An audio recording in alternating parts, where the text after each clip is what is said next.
અંકલેશ્વર તાલુકા પંચાયતની પ્રથમ સામાન્ય સભા આજે પ્રાંત અધિકારીની અધ્યક્ષતા હેઠળ યોજાઈ હતી। બેઠક દરમિયાન પ્રમુખ અને ઉપપ્રમુખની વરણી પ્રક્રિયા હાથ ધરાઈ હતી, જેમાં કોમ્પ્યુટર એન્જિનિયર વિવેક ભરડીવાલા પ્રમુખ તેમજ ઉપપ્રમુખ તરીકે યોગિતાબેન દેવધરા તેમજ કિરીટ માસ્ટરની કારોબારી અધ્યક્ષ તરીકે વરણી કરવામાં આવી હતી। ભાજપ પ્રદેશ નિરીક્ષકો દ્વારા 2 દિવસીય સેન્સ પ્રક્રિયા હાથ ધર્યા બાદ પ્રદેશમાંથી આવેલ મેન્ડેટ જિલ્લા ભાજપ પ્રભારીએ ખુલ્યા હતા। આજરોજ અંકલેશ્વર તાલુકા પંચાયતના પ્રમુખ તેમજ ઉપપ્રમુખ સહિતના હોદ્દેદારોની વરણી કરાઈ હતી।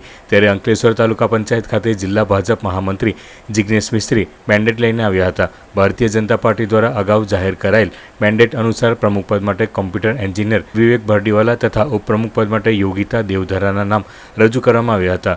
ત્યારબાદ તાલુકા પંચાયતના સભાખંડ ખાતે પ્રથમ સામાન્ય સભા પ્રાંત અધિકારીની અધ્યક્ષતા હેઠળ બેઠક યોજાઈ હતી, જેમાં તાલુકા પંચાયતના પ્રમુખ અને વિવેક ભરડીવાલા તથા ઉપપ્રમુખ પદ માટે યોગિતા દેવધરાના નામ રજૂ કરવામાં આવ્યા હતા।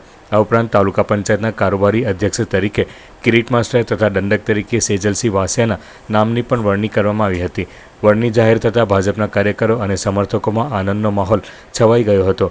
નવનિયુક્ત પ્રમુખ અને ઉપપ્રમુખ તેમજ કારોબારી અધ્યક્ષ તથા દંડકનું ફૂલહાર પહેરાવી સ્વાગત કરવામાં આવ્યું હતું તેમજ શુભેચ્છાઓ પાઠવવામાં આવી હતી। આજે ભારતીય જનતા પાર્ટીના શીર્ષ નેતૃત્વએ જે અમને જવાબદારી આપી છે એ જવાબદારીમાં અમે પહેલાં તો બધાનો ખૂબ ખૂબ આભાર માનીએ છીએ।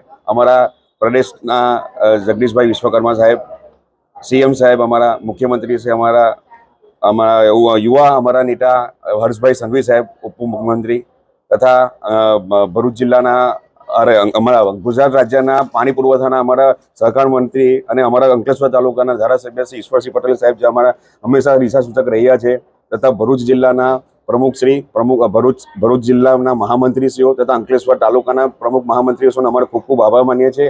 અને આજના દિવસે અમે જે ભરૂચ ભારતીય જનતા પાર્ટી જે વિકાસની ગતિ જે કામ કરે છે એ વિકાસની ગતિ જન જન સુધી અમે પહોંચાડીએ એવી ભાવના સાથે દરેક અમે બધી ટીમ સાથે રહીને અમે કામ કરશું।